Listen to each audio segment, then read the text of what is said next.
Donc Anne, tu vas nous présenter un peu plus en détail la programmation qui commence dans très peu de temps. Oui, tout à fait.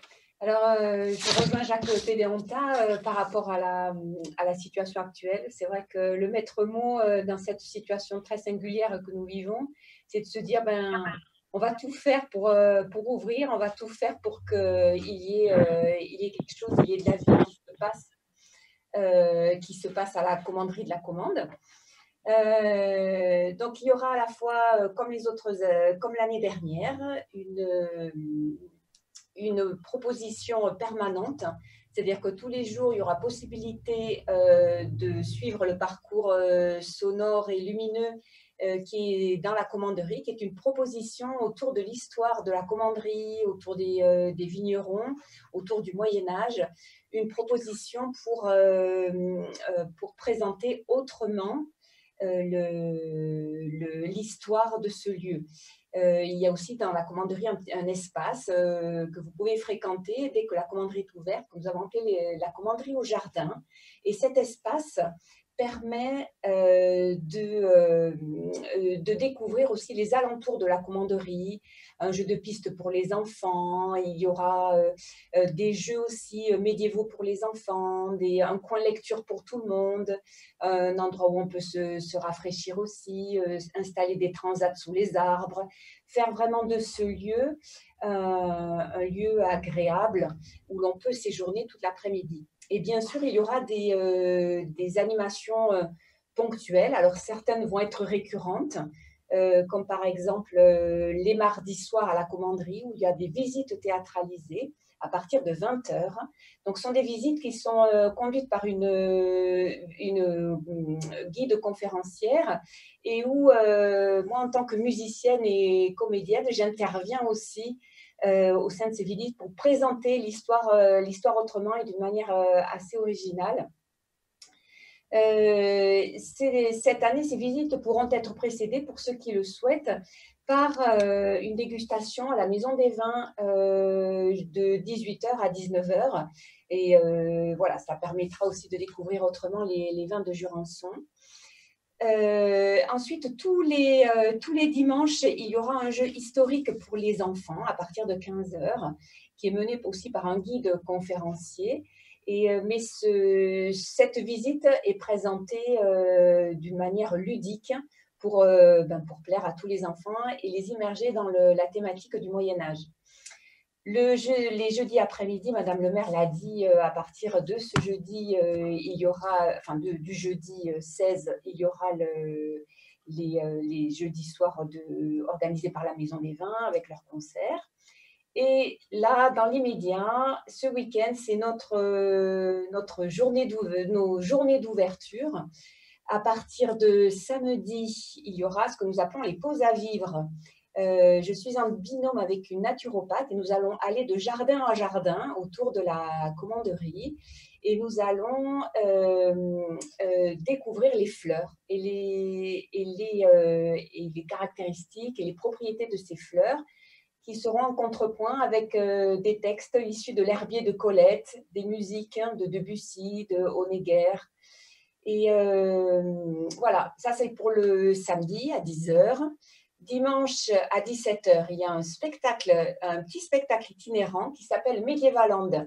Donc ça, c'est un spectacle humoristique qui va amener le public dans la participation à la création d'un parc d'attractions sur la commande. Évidemment, c'est le sujet du spectacle. Et voilà. Et donc, nous allons apprendre au public à se former à la médiévale attitude. Et ensuite, à partir de mardi, vont commencer donc les premières visites théâtralisées. Donc, en alternance, il y aura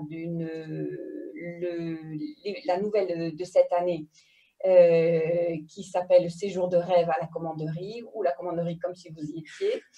Et en alternance avec une autre visite théâtralisée le mardi suivant qui s'appelle Regard de femme, qui est un regard sur l'histoire du Béarn au travers de 4 regards de femmes qui ont marqué l'histoire du Béarn. Voilà. Tout au long de l'été, il y aura aussi d'autres moments forts. Un que nous reprenons pour la 3e année qui s'appelle le concert aux étoiles, le 13 août, où il y aura une thématique un peu autour des étoiles, avec un concert blues agrémenté de textes autour des étoiles à 21h. Avant, il y aura une conférence sur les étoiles, sur la fin des dinosaures, un peu présentée comme une aventure policière, on va dire. Et voilà, malheureusement, nous ne pourrons pas avoir cette année l'observation des étoiles qui était prévue et qui avait eu l'année dernière et qui avait plu à beaucoup de monde pour des raisons de distanciation sociale.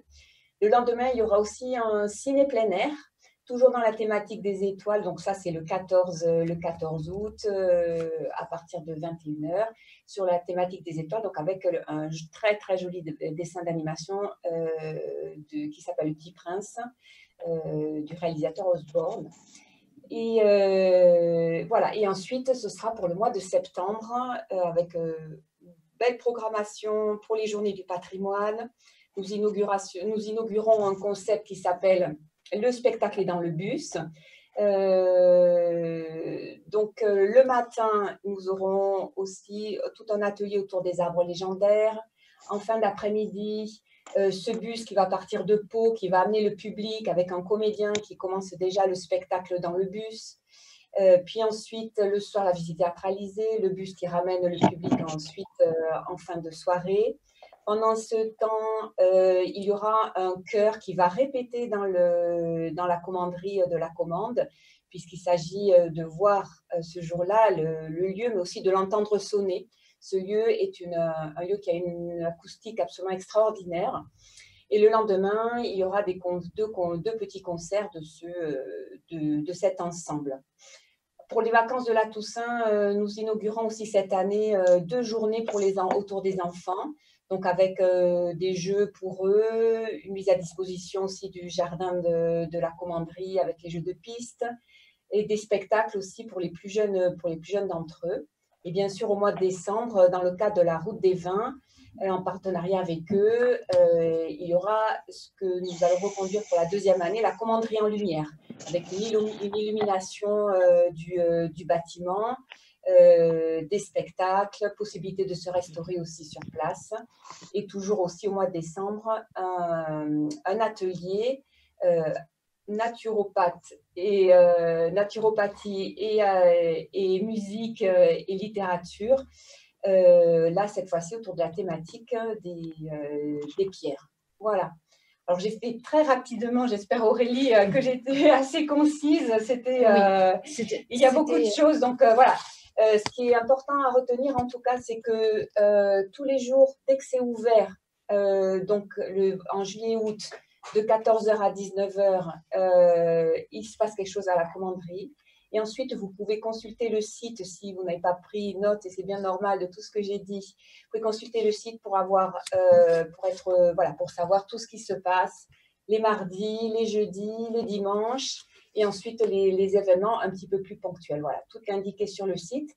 Dans les conditions actuelles, alors nous avons fait que nous puissions conserver toutes nos animations. Nous les avons reportées, celles qui étaient prévues au printemps, nous les avons reportées l'été. Nous recommandons à tout le monde de réserver parce que nous ne pourrons pas prendre énormément de monde. Ça dépend des spectacles, mais il y en a qui demandent, qui ne peuvent pas accueillir beaucoup de monde quand ils sont en extérieur, de façon à pouvoir respecter la distanciation sociale. De ce fait-là, de préférence réservée. Nous prendrons en priorité les personnes qui ont réservé. Voilà. Mais en tout cas, je vous souhaite un bel été à la commanderie. Merci Anne. Merci Aurélie. Et on se retrouve donc samedi matin. Samedi matin, à 10h. À 10h. Voilà. Et alors, tu parlais du site internet, mais il y a aussi la page Facebook qui a de plus en plus de fans et qui met toujours les actualités au jour le jour. Donc, vous pouvez aussi aller consulter la page Facebook. Tout à fait. Voilà. Et partager les informations, bien sûr. C'est ça. C'est ça. Merci. Merci.